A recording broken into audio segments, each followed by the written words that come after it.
சேலத்தில் பட்டப்பகலில் ஆடுகளை திருடிய வாலிபரை பொதுமக்கள் தர்ம அடி கொடுத்து போலீசாரிடம் ஒப்படைத்தனர். சேலம் 5 ரோடு பகுதியில் உள்ள மெய்யனூர் சாலையில் பொதுமக்கள் ஆடுகளை வளர்த்து வருகின்றனர்.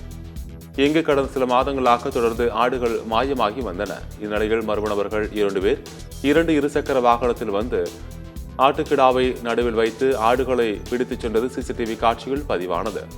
இதனை அறிந்த அப்பகுதி பொதுமக்கள் உடனடியாக 2 பேரையும் பின்தொடர்ந்து சென்று ஸ்டேட் பேங்க் ஆஃப் காலனியில் உள்ள சக்தி மட்டன் ஸ்டாலுக்கு சென்றனர்.